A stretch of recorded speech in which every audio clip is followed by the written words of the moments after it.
All right.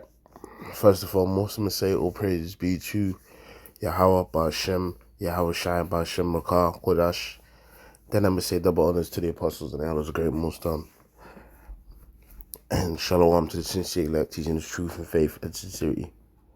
Quick topic I want to speak on is based upon this scripture here in 2nd Ezra 2 and 34. All right, where it speaks about the heathen that hear and understand. Now, of course, to us, brothers that have experience and have been learning these scriptures, we already know that this scripture, even though it says the heathen that hear and understand, it's not talking about actual heathen. But you obviously might have brothers and sisters that are new that may stumble on this scripture. So why not speak on it? So let's read it and get into it. And this scripture here is an example of why we always teach about how important the milk and the basics are. Because in the scriptures, like like building understanding and building studying in the scriptures is like building a house. It's important to start with the right foundation. And there's so many examples in the scriptures of what was the right foundation, like who the chosen people of the Lord are, who the word of the Most High is for. All right, what group of people the Lord's dealing with. So there it says, and therefore I say unto you, O ye heathen that hear and understand, look for your shepherd, he will give you everlasting rest, for he is nigh at hand, and shall come at the end of the world. Now if you read this without understanding, you'll be like, huh? Heathen that hear and understand. So that means all these heathen can hear and understand, if they're just a heathen, but they can, understand this word. But this touches on a few principles. And let's, start it. All right. So here it says, and therefore I say unto you, O ye heathen that hear and understand. Now, if you understand that a few principles in the scriptures, you say, you know what, this can't be talking about heathen, because end of the day, who is the word of the Most High given to? This is Psalms 147 and 19. It says, he sheweth his word unto Jacob, his statutes and his judgments unto Israel. He have not dealt so with any nation, and as for his judgments, they have not known them. Praise ye the Lord. All right, so it says, he sheweth his word unto Jacob, his statutes and judgments unto Israel. He have not dealt so with any nation. So to that alone makes you know what? How can the heathen hear and understand the word of the Most High when the word of the Lord is not given unto them in the first place? So it mentions the heathen that hear and understand. Well, it's clearly not talking about the actual heathen, because one, the word was not given unto them to understand.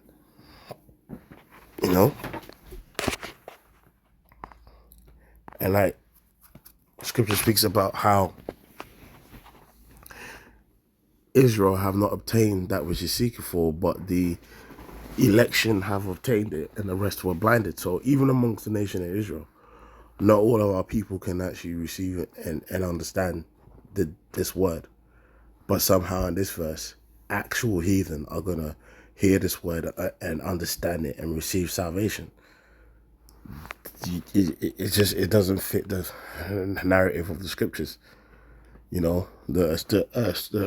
scripture speaks about how the understanding of these scriptures, man, is constant, and how the Lord is not the author of confusion.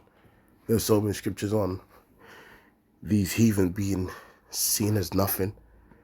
All right, there's so many scriptures on how the Lord doesn't care about these heathen, and somehow they're gonna just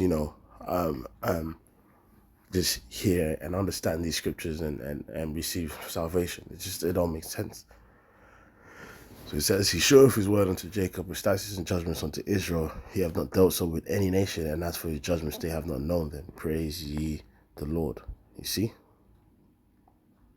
So let's go back. All right, this is look for. It says, "O ye heathen that hear and understand,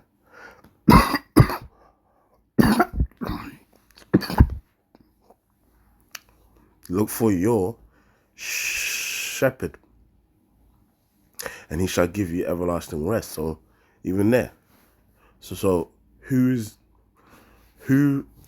is the shepherd in the scriptures? All right, and who is the flock of his sheep, and who is mentioned of getting rest in the scriptures? So let's touch on those points. All right.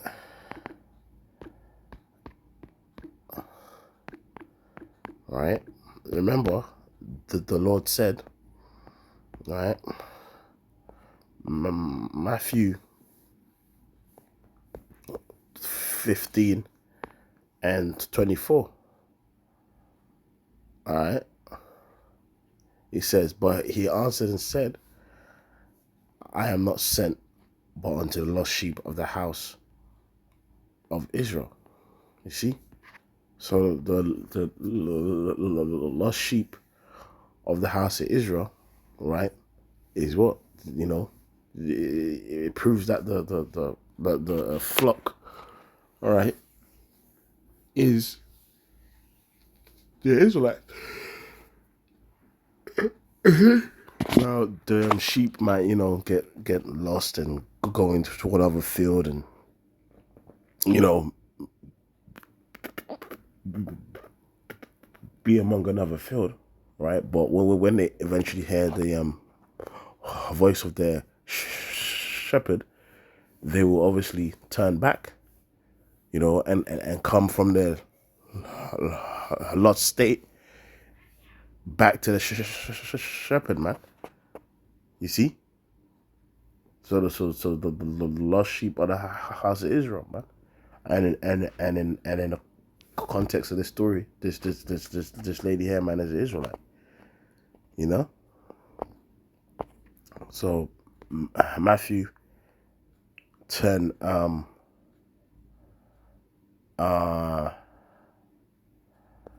and 6, all right? Let me start from this is Matthew 10, 5 and 6. These 12 Yahushua sent forth and commanded them, saying, go not into the way of the Gentiles, and enter any of the city of the Samaritans enter you not, but go rather to the lost sheep of the house of Israel. So again, the Lord is saying, go to the lost sheep of the house of Israel. So that means he's the shepherd of the sheep, and the flock, right, is Israel. You know, and in this context, the lost sheep, you know what I mean? Like, you know, the scattered Israelites, but as a nation, we've all become lost anyway, you know, which that applies onto us all now, because we all became as heathen and we all became as Gentiles, you know what I mean? And so as the scripture says, but go rather to the lost sheep of the house of Israel. And as you go preach, saying, the kingdom of heaven is at hand. All right? And as you know, the kingdom of heaven is going to be the state of rulership of the 12 tribes of Israel above all nations, man. So let's go back to the scripture. It says, look for your shepherd.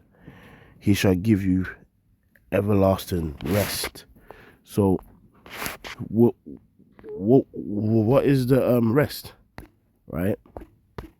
The rest is going to be the kingdom of Israel, right? For the people of the Most High. You know, because when the Lord comes and the kingdom is established, these other nations are going to go into slavery. You know, they gonna work and be worked hard, right? We as a nation gonna find rest starting off with the Lord's elect, and even Esau, the Edomites are gonna be exterminated after serving hardcore slavery. So we know that this rest isn't for all nations. So why is the Lord gonna come and give these other nations rest? You see, you know. So let's get them scriptures. This is Jeremiah 30:10. Therefore fear thou not, O my servant Jacob, saith the Lord. Neither be dismayed, O Israel, for lo, I will save thee from afar, and thy seed from the land of their captivity. Right? So that's what's going to happen. You see? You know, and now it's talking about the seed of Jacob being saved.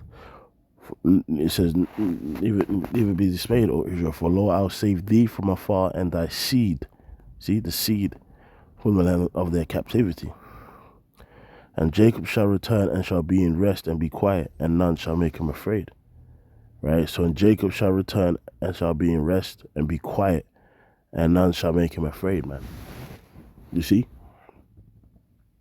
Jacob, right, shall return and shall be in rest. And where is that rest, man? You know, I'm going to start from actually verse 8. Right? For it shall come to pass in that day, saith the Lord of hosts, that I will break his yoke from off thy neck, and will burst thy bonds, and strangers shall no more serve themselves of him. But they shall serve the Lord their power, and David their king, whom I will raise up unto them. Alright, so that's what's going to happen. Right? You know, the Lord's going to burst our bonds, and strangers shall no more serve themselves of him. So that's what, as a nation, man, we've been doing. We've been under slavery under these nations, and we've been a servant to these nations.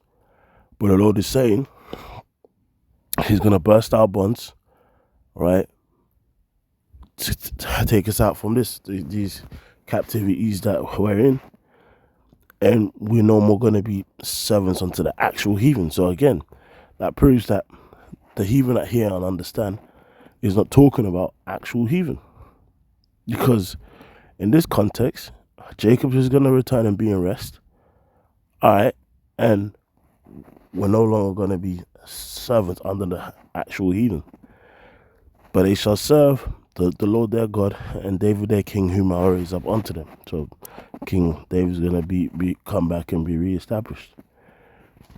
All right. Therefore fear thou not, O my servant Jacob, saith the Lord, neither be dismayed, O Israel, for lo, I will save thee from afar, and thy seed from the land of their captivity. And Jacob shall return and be in rest and be quiet, and none shall make him afraid.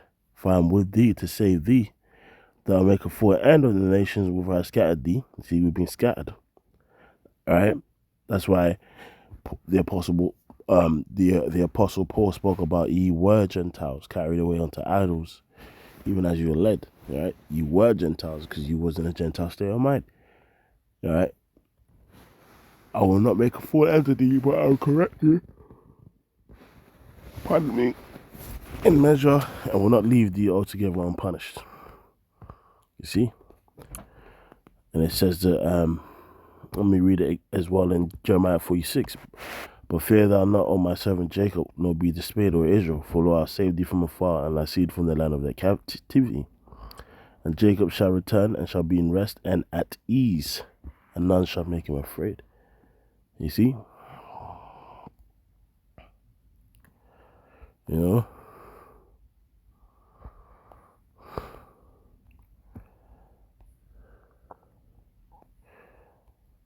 So that's what's gonna happen, man.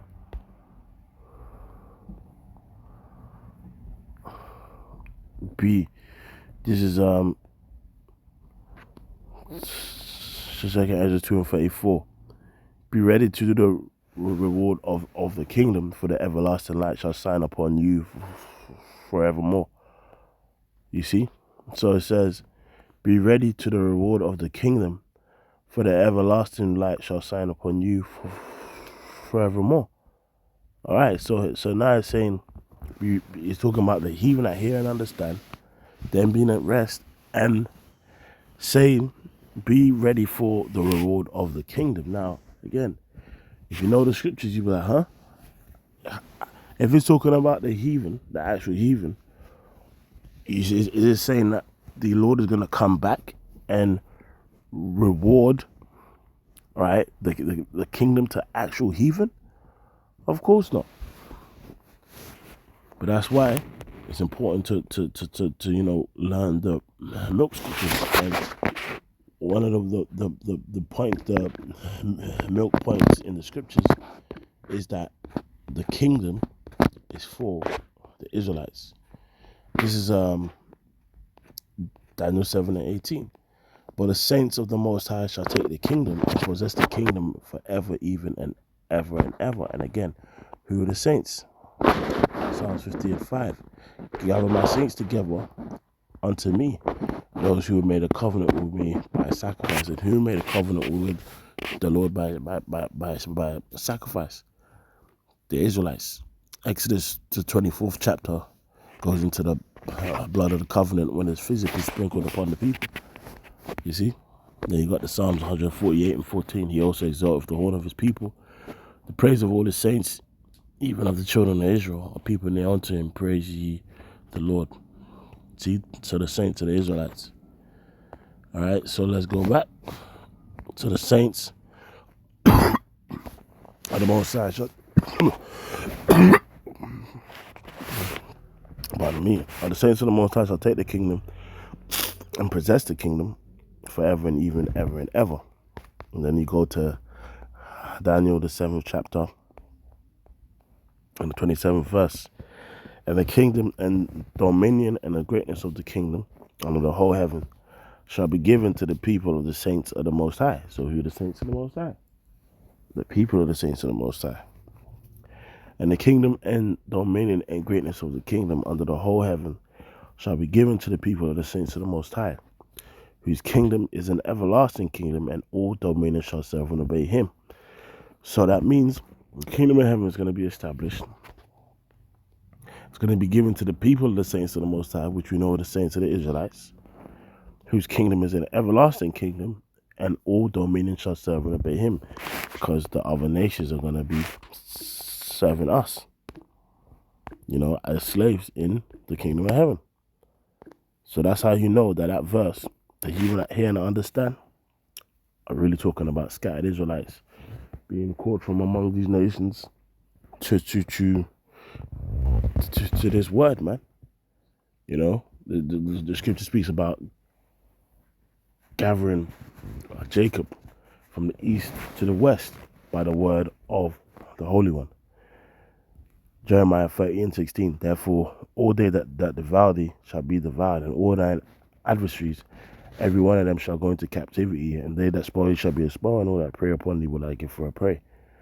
Yeah, man. So that's what's gonna happen, right? All thine adversaries, every one of them shall go into captivity. You see, that's what's gonna happen, man. All the other nations that have come against us and persecute us, they're all gonna go into captivity, man. They that spoiled us shall be a spoil.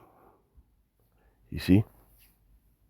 You know what I'm saying? So that's just it. That's just it is what it is, man.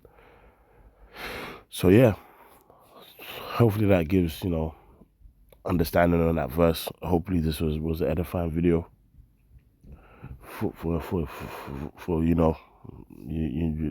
new listeners.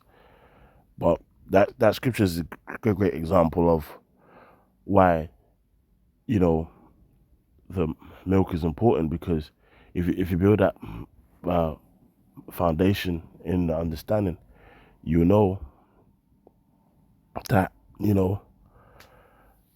that verse is talking about the Israelites that have been scattered, which as a nation, we've all been scattered, man. You see? We've all become heathen, you know? You know, you know, as Chris says, you were Gentiles carried away unto idols, but now we've been gathered from the east to the west by the word, starting off with those that are of the elect. All right, so hey, with that, I hope and pray is an edifying video. I'm gonna say all praises be to how about Shemel Shah, about Shemel Kakadash, the bonus to the apostles and elders, great millstone. Until next time, we're gonna say Shalom.